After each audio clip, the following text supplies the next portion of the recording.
کہ یہ حدیث عموم کے اعتبار سے تو عام ہے فضیلت کے اعتبار سے، لیکن خصوص کے اعتبار سے نماز کے لیے بھی آتی ہے کہ بسم اللہ الرحمن الرحیم، اللہ تعالیٰ نے انبیاء علیہ السلام کو اور تمام رسولوں کو واضح ہدایت اور واضح رہنمائی دے کر بھیجا ہے، اور تمام انبیاء و مرسلین علیہ السلام نے آ کر لوگوں کو دین حق کی ہی دعوت دی ہے اور دین حنیف کی طرف سب کو بلایا ہے۔ ہمارے پیارے نبی حضرت محمد صلی اللہ علیہ وسلم کی حدیث مبارکہ ہے کہ نبی صلی اللہ علیہ وسلم نے اس حدیث مبارکہ میں امت محمدیہ کی 3 فضیلتوں کو بیان کیا گیا ہے۔ یہ وہ فضیلتیں ہیں کہ جو ہمارے سے پہلے والی امتیں، سابقہ امتیں جو گزری ہیں، ان میں سے کسی کو بھی یہ فضیلتیں نہیں ملیں۔ اب وہ حدیث کیا ہے اور 3 فضیلتیں کیا ہیں، میں آپ کے سامنے اس بارے میں لب کشائی کروں گا۔ نبی صلی اللہ علیہ وسلم فرماتے ہیں، راوی حدیث حضرت حذیفہ رضی اللہ تعالیٰ عنہ ہیں، صحیح مسلم کی حدیث ہے کہ نبی صلی اللہ علیہ وسلم نے فرمایا فضلنا علی الناس بثلاث، کہ ہمیں بقیہ لوگوں پر 3 چیزوں کی وجہ سے فضیلت دی گئی ہے۔ پہلی کیا ہے، جعلت صفوفنا کصفوف الملائکہ، کہ ہماری صفیں اس طرح بنا دی گئی ہیں جس طرح فرشتوں کی صفیں ہوتی ہیں۔ دوسری کیا ہے، وجعلت لنا الارض کلھا مسجدا، اور ہمارے لیے ساری زمین کو، کل زمین کو مسجد بنا دیا گیا ہے۔ اور تیسری کیا ہے، وجعلت تربتها طہورا اذا لم نجد الماء، اور ہمارے لیے تمام زمین کی مٹی کو پاک کر دیا گیا ہے جب ہم پانی کو نہ پائیں۔ اب یہ حدیث امت محمدیہ کی فضیلت پر دلالت بھی کر رہی ہے، اور اس حدیث میں 3 فضیلتیں بیان تو کی گئی ہیں لیکن وہ عموم کے اعتبار سے ہیں۔ لیکن اگر ہم اسی حدیث میں سے امت محمدیہ کی خصوصیت کو نکالیں تو وہ نماز پر آتی ہے کہ یہ حدیث عموم کے اعتبار سے تو عام ہے فضیلت کے اعتبار سے، لیکن خصوص کے اعتبار سے نماز کے لیے بھی آتی ہے کہ نبی علیہ السلام نے فرمایا جعلت صفوفنا کصفوف الملائکہ،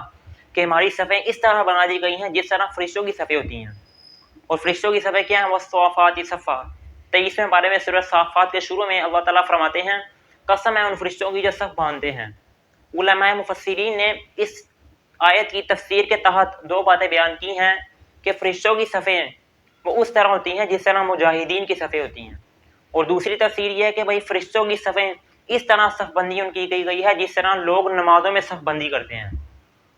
تو کیا فرمایا، جعلت صفوفنا کصفوف الملائکہ، کہ ہماری صفوں کو اس طرح بنایا گیا جس طرح فرشتوں کی صفیں ہوتی ہیں۔ اور دوسرا کیا کہا، وجعلت لنا الارض کلھا مسجدا، اور ہمارے لیے کل زمین کو مسجد بنا دیا گیا ہے،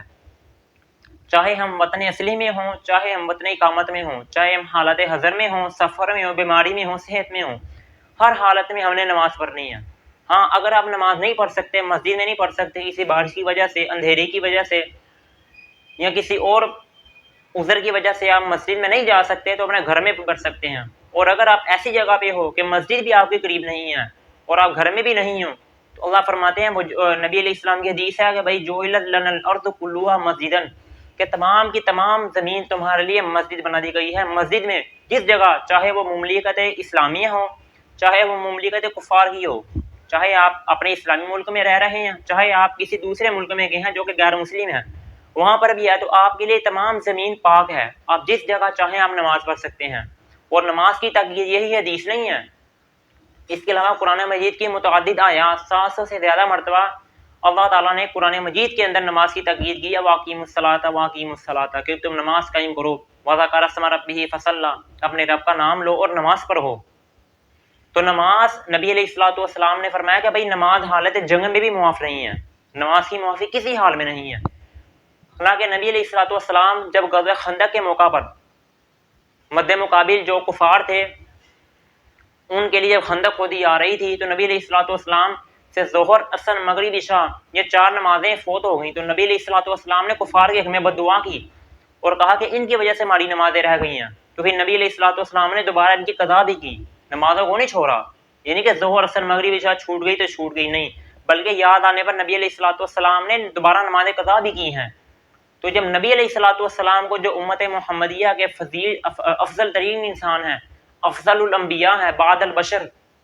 تمام رسولوں میں، تمام نبیوں میں سب سے افضل ہیں، جب ان کو نبی علیہ الصلوۃ والسلام کو تاکید نماز کی جا رہی ہے تو ہمیں کیوں نہیں ہوگی؟ اور ہم کیا کرتے ہیں کہ ہم ذرا سی معمولی سی پریشانیوں کی وجہ سے، بیماری کی وجہ سے ہم نماز کو چھوڑ دیتے ہیں، ہم پانی استعمال نہیں کر سکتے ہیں، پانی کے نہ ہونے کی ہم عذر پیش کرتے ہیں، دقتیں بناتے ہیں ہم۔ تو اللہ تعالیٰ نبی علیہ الصلوۃ والسلام نے تیسری فضیلت بھی بیان کر دی ہے، وجعلت تربتها طہورا اذا لم نجد الماء، کہ اگر تم لوگ پانی کو نہ پاؤ